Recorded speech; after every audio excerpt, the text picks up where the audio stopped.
രാജ്യത്തിന്റെ ബഹുസ്വരത ഉയർത്തിപ്പിടിക്കുന്നവരാണ് വിശ്വാസി സമൂഹമെന്ന് SYS സംസ്ഥാന secretary Umar Ongallur. SYS Pattambi zone committee സംഘടിപ്പിച്ച പ്ലാറ്റിനം അസംബ്ലിയിൽ സന്ദേശ പ്രഭാഷണം നടത്തുകയായിരുന്നു അദ്ദേഹം. ഉത്തരവാദിത്വം മനുഷ്യപ്പറ്റിന്റെ രാഷ്ട്രീയം എന്ന പ്രമേയത്തിൽ ഡിസംബർ 27, 28, 29 തീയതികളിൽ തൃശൂരിൽ നടക്കുന്ന കേരള യുവജന സമ്മേളനത്തിന്റെ ഭാഗമായി SYS സോൺ കമ്മിറ്റി സംഘടിപ്പിച്ച പ്ലാറ്റിനം അസംബ്ലിയിൽ സംസാരിക്കുകയായിരുന്നു ഉമർ ഓങ്ങല്ലൂർ. സാമൂഹിക സാംസ്കാരിക വിദ്യാഭ്യാസ ജീവകാരുണ്യ പ്രവർത്തനങ്ങളിൽ വളരെ ശ്രദ്ധേയമായ ധാരാളം പ്രവർത്തനങ്ങൾ കാഴ്ചവെച്ച പ്രസ്ഥാനമാണ് SYS. രാജ്യത്തിന്റെ ഭരണഘടന ഉയർത്തിപ്പിടിച്ച് ജീവിക്കാനാവുക എന്നതിന് കൃത്യമായ ധാരണകളുണ്ട്. അവ ഉൾക്കൊണ്ട് സാംസ്കാരിക ജീവിതം കാഴ്ചവെക്കാൻ കഴിയേണ്ടതുണ്ട് എന്നും അദ്ദേഹം കൂട്ടിച്ചേർത്തു. ചടങ്ങ് Kerala Muslim Jamaat Pattambi zone general secretary Muhammad Ali Saadi ഉദ്ഘാടനം ചെയ്തു. SYS Pattambi zone president Siddique Saqafi Vallapuzha അധ്യക്ഷത വഹിച്ചു. SYS ജില്ലാ സെക്രട്ടറിമാരായ അഖൂബ് പൈലിപ്പുറം, ഷെരീഫ് ചെർപ്പുളശ്ശേരി എന്നിവർ പഠന സെഷനുകൾക്ക് നേതൃത്വം നൽകി.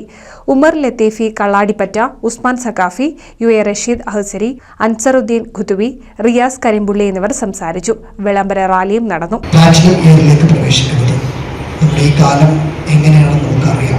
നമ്മുടെ ഈ നാട്ടിൽ ജീവിക്കുന്ന വിശ്വാസികളാണ്, ഈ നാട്ടിലെ ബഹുസ്വരതയെ ഉൾക്കൊള്ളുന്നവരാണ്, രാജ്യത്തിന്റെ ഭരണഘടനയും അംഗീകരിക്കുന്ന ആളുകളാണ്. തീർച്ചയായും ഭരണഘടനാബദ്ധമായിട്ടുള്ള രീതിയിൽ നമുക്ക് ജീവിക്കേണ്ടതുണ്ട്. ഇവിടെ നമ്മൾ സ്വാഭാവികമായിട്ടും പുതിയ കാലത്ത് എങ്ങനെയാണ് ഒരു ബഹുസ്വര രാജ്യത്ത് ഒരു മുസ്ലിമിനെ, ഒരു വിശ്വാസിക്ക് ജീവിക്കാനാവുക എന്നതിന് കൃത്യമായ ധാരണകളുണ്ട്. വിശ്വസപ്പെട്ടുകൊണ്ടിരിക്കുകയല്ല, അല്ലെങ്കിൽ ഭീതിപ്പെട്ടുകൊണ്ടിരിക്കുകയല്ല. നമ്മൾ ആത്മവിശ്വാസത്തോടുകൂടി തന്നെ നമ്മൾ എങ്ങനെ ഇത്തരം ഒരു രാജ്യത്ത് ജീവിക്കണമെന്ന കൃത്യമായ സാംസ്കാരിക ജീവിതത്തിലേക്ക് NCV news Thrithala.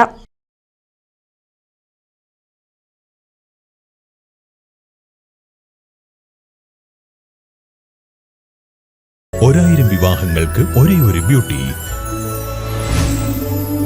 Silks, Edappal, Chavakkad, Triprayar, Puthanathani, Perinthalmanna.